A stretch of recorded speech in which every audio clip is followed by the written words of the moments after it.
ಇನ್ನು ಮುಂದೆ ನಿಮ್ಮ ನೆಚ್ಚಿನ ಧಾರಾವಾಹಿಗಳ ಫುಲ್ ಎಪಿಸೋಡ್ಗಳು ಸನ್ ನೆಕ್ಸ್ಟ್ ಆಪ್ನಲ್ಲಿ ಮಾತ್ರ. ನಾಳೆ ನಿಮ್ ಜೊತೆಗೆ ನಾನು ಬರ್ತೀನಿ. ಅದೆಷ್ಟು ಬೇಗ ಆಗುತ್ತೋ ಅಷ್ಟು ಬೇಗ ಆ ವ್ಯಕ್ತಿನ ಹಿಡಿಬೇಕು.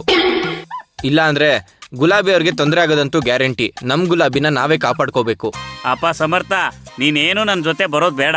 ನೀನ್ ಇಲ್ಲೇ ಗುಲಾಬಿ ಮೇಡಮ್ ಅವ್ರ ಜೊತೆ ಇರು. ಯಾವಾಗ ದೆವ್ವ ಬಂದು ಅವ್ರನ್ನ ಹಿಡ್ಕೊಳುತ್ತೋ ಗೊತ್ತಿಲ್ಲ. ನಾನು ಒಬ್ಬನೇ ಹೋಗಿ ಅವನ್ನ ಹುಡ್ಕೊಂಡು ಕರ್ಕೊಂಡ್ ಬರ್ತೀನಿ. ಸರಿ ಗೌಡ್ರೆ, ನೀನ್ ಹೋಗಿ ರೆಸ್ಟ್ ಮಾಡಿ ಹೋಗು. ಗುಲಾಬಿ ಮೇಡಮ್ ಅವರೇ, ಇನ್ ಮೇಲೆ ನೀವು ಹನುಮಾನ್ ಚಾಲೀಸನ ಪಠನೆ ಮಾಡಕ್ ಶುರು ಮಾಡಿ. ಅದು ಬಂದಾಗ ಒಂದ್ಸಾರಿ ಹೇಳಿದ್ರೆ ಸಾಕು, ದೆವ್ವ ತಂತಾನೆ ಓಡೋಗ್ಬಿಡುತ್ತೆ. ಹೋಗ್ ಗುಲಾಬಿ, ಹೋಗ್ ಮಲ್ಕೋ. ಸಮರ್ಥ್, ಕರ್ಕೊಂಡು ಹೋಗ್ಬಿಟ್ ಬಾ. ಒಂದ್ ನಿಮಿಷ ಗುಲಾಬಿ, ನಾನು ಬರ್ತೀನಿ.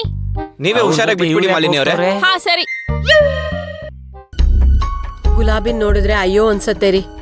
ತುಂಬಾ ಚಿಕ್ಕ ವಯಸ್ಸು, ಪಾಪ. ಮದ್ವೆ ಆಗಿ ಯಾವ ಸುಖನೂ ಅನ್ಭವಿಸ್ಲಿಲ್ಲ. ಈಗ ನೋಡಿ ಎಂತ ಸಂಕಷ್ಟಕ್ಕೆ ಸಿಕ್ಕಾಕೊಂಡಿದ್ದಾಳೆ ಅಂತ. ನಾವೇನಾದ್ರೂ ಮಾಡ್ಲೇಬೇಕು.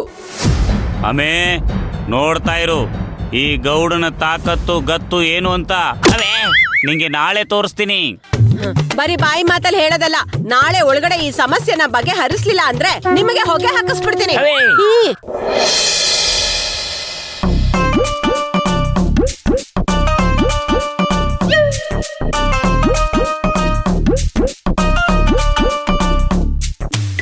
ಅಲ್ಲ, ಆಫೀಸಿಯಲ್ ಕುಡುಕ ಆಗಿದ್ರೆ ಡೈರೆಕ್ಟ್ ಹೋಗಿ ಬಾರಲ್ಲಿ ಹುಡುಕ್ಬೋದಿತ್ತು.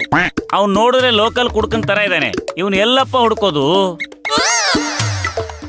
ಮೈ ಡಿಯರ್ ಮಾದಪ್ಪ, ಆ ಕುಡುಕ್ ನನ್ ಮಗ ಅವತ್ತು ಬೇಡ ಬೇಡ ಅಂದ್ರು ಆ ಗೊಂಬೆನ ನನ್ನ ಕೈಲಿ ಕೊಟ್ಟೋದ.